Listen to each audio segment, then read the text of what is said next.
കേരള കോൺഗ്രസിനെ കുറിച്ച് പറയുന്നത് വളരും തോറും പിളരുകയും പിളരും തോറും വളരുകയും ചെയ്യുന്ന പാർട്ടി എന്നാണ്. ഇപ്പോൾ ഇതാ കേരള കോൺഗ്രസ് മാണി ഗ്രൂപ്പ് എന്ന് പറയുന്ന സമയത്ത് മാണിയുടെ മകൻ ജോസ് കെ മാണിയാണ് ഇതിന്റെ നേതാവ്. ആ മാണി ഗ്രൂപ്പിന് ഒരു മന്ത്രിയാണുള്ളത്, 5 MLA മാരുണ്ട്. മാണി ഗ്രൂപ്പ് ഇപ്പോൾ ഇടതുപക്ഷ മുന്നണിയിലാണുള്ളത്. പക്ഷേ മാണി ഗ്രൂപ്പിലെ പ്രതികൾ കഴിഞ്ഞ ദിവസം നടന്ന കേന്ദ്ര വിരുദ്ധ സമരത്തിൽ പങ്കെടുത്തില്ല. ജോസ് കെ മാണി പങ്കെടുത്തില്ല.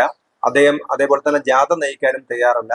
ഇപ്പോൾ ഏറ്റവും ഒടുവിൽ കിട്ടുന്ന വിവരം ജോസ് കെ മാണി UDF-ലേക്ക് വരാൻ തയ്യാറായി നിൽക്കുന്നു എന്നാണ്.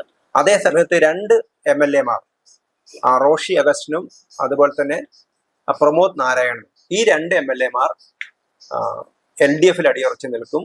2 MLA മാർ ജോസ് കെ മാണിയുടെ കൂടെ നിൽക്കും. ജയരാജ് MLA, വാഴൂരിലെ ജയരാജ് MLA എന്ത് നിലപാടെടുക്കുന്നു ഇതുവരെ വ്യക്തമാക്കിയിട്ടില്ല. അങ്ങനെ കേരള കോൺഗ്രസ് മാണി ഗ്രൂപ്പ് വീണ്ടും ഒരു പിളർപ്പിന്റെ വക്കിലേക്കാണ്, അല്ലെങ്കിൽ UDF-ന് ചെറിയൊരു നേട്ടമാണ് ഇതുവഴി ഉണ്ടാകുന്നത് എന്ന് വേണമെങ്കിൽ നമുക്ക് പറയാം.